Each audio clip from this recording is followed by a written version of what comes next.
Good day po, ma'am.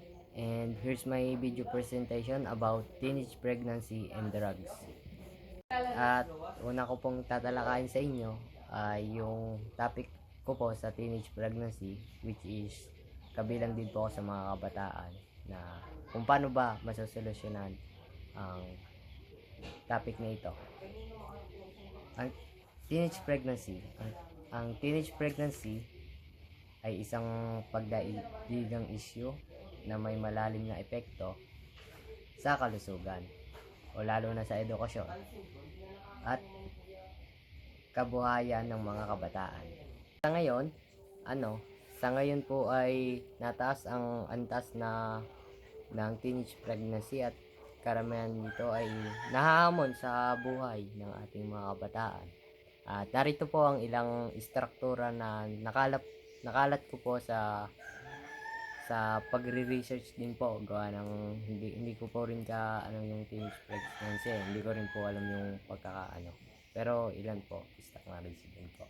Ang ulat ay tatalakayin ang mga pangunahing aspeto ng teenage pregnancy kabilang ang mga sanhi nito at hakbang upang maiwasan ito. Ang hakbang ay kailangan ay merong masasoring tulad nung sinabi ko po kanina, ang hakbang upang maiwasan ang teenage pregnancy ay ang edukasyon sa kamalayan.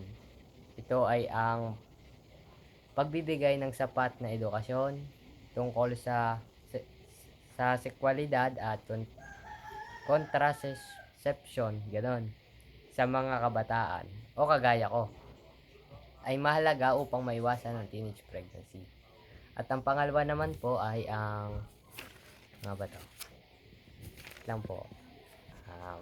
access sa serbisyong pangkalusugan. Dito po ay ang pagtiyak ng kabataan na kagaya ko ay mag-a-access sa mga serbisyong pangkalusugan kabilang sa katulad na sinabi ko kanina, kabilang ang contraceptions at parental care o kaya paggabay ng magulang po.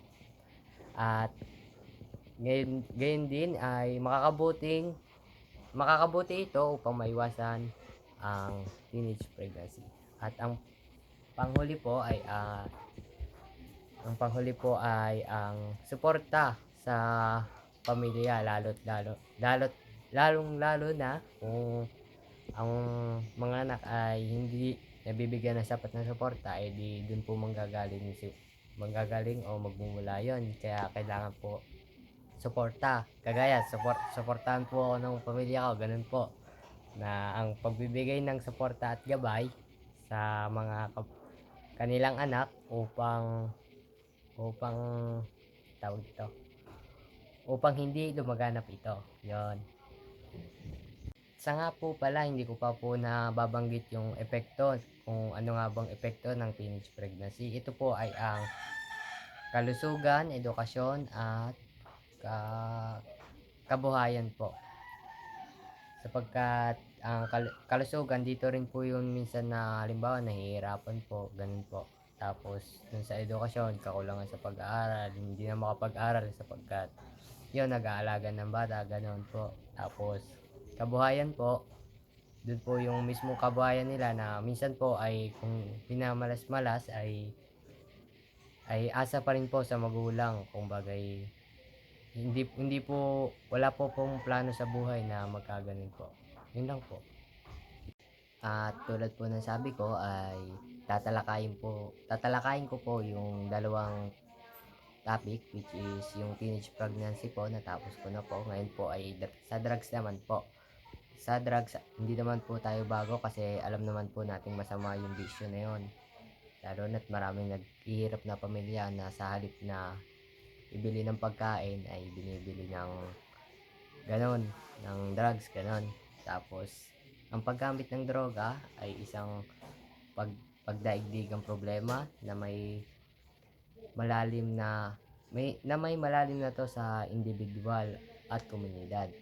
Ang mga droga tulad ng heroin, cocaine at meta methamphetamine yon, tapos ay hindi lamang nagdudulot ng pisikal na panganib kundi pati na rin sa mga suliraning panlipunan ng ating ekonomiya. At narito po ang epekto sa kalusugan ng droga. Ang mga droga ay may iba't ibang epekto sa kalusugan. Ang paggamit ng illegal na droga ay maaring magdulot ng mga sakit sa puso, stroke at iba pang serbisyong kondisyon. Yun daw po palang mga mga epekto sa kalusugan, yung stroke, yung sakit sa puso, dun din pala makukuha yon kapag gumamit ka nun. Ngayon, ang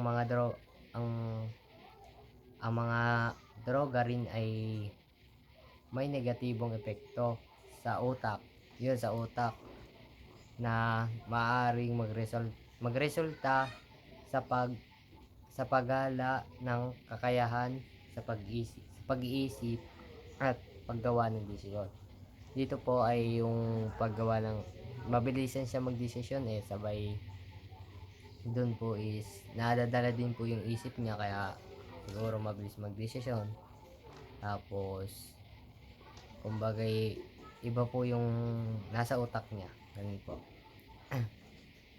Doon po ito naman po ay epekto sa ekonomiya. Ang illegal na droga ay malaking epekto sa ating ekonomiya.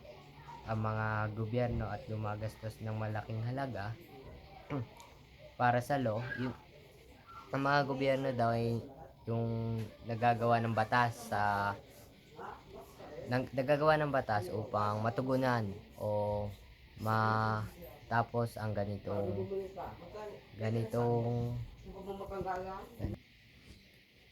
at suliranin sa ating bansa. At ngayon ay may para yung inire-rehabilitation yung course nila sa yung kumbaga yung rehabilitation, yun yung mga nahuhuli na gumagamit ng pinagbabawal na gamot. At gayon din mayroong yung na nagiging sanhi din ito ng pagkawala ng produktibidad sa mga manggagawa at nagdudulot ng pagtaas ng insurance premiums at iba pang gastusin. At gayon din ang tawag dito, yung nga ba yan? Ito na lang pala, epekto sa lipunan. Siguro hindi naman din bago po tayo dito. Ang droga ay nagdudulot ng iba't ibang suliraning panlipunan. Ang mga komunidad at naharap sa mas mataas na antas ng kriminalidad. Yun na yung naging epekto. Kumbaga nakagawa sila ng krimen dahil lamang sa paggamit ng pinagbabawal na gamot, kung saan madaming pinapatay kung saan dahil nga ganito ganyan. Tapos nagiging sanhi rin ng gulo. Tapos ang mga paaralan at pamilya ay naapektuhan din dahil sa pagkawala ng mga kabataan sa kanilang mga mahal sa buhay. Kumbaga mga nawawala din sa kanilang mahal sa buhay. Kumbaga nakakulong ganyan, o kaya nawawala, ganun. At ito ang solusyon upang matugunan ang problema sa droga. Kinakailangan ng kooperasyon ng bawat isa, ng gobyerno, pribadong sektor at komunidad. Ang mga hakbang na maaaring gawin ay nabibilangan ng mas mahigpit na tawag dito, mahigpit na batas o regulasyon, mas maraming programa, rehabilitation, gaya ng rehabilitation, tsaka edukasyon upang maiwasan ang paggamit ng droga. At dun po sa tinalakay natin, kaya ako po napagsama din yun, minsan din po kasi na, di ba, pag gumamit ka ng pinagbabawal na gamot, pwede kang makagawa ng masama na nagdudulot ng hindi maganda. Lalo na, merong kabataan na nalulung na dito, di maraming kabataan. At ngayon, hindi nila maiwasan yun.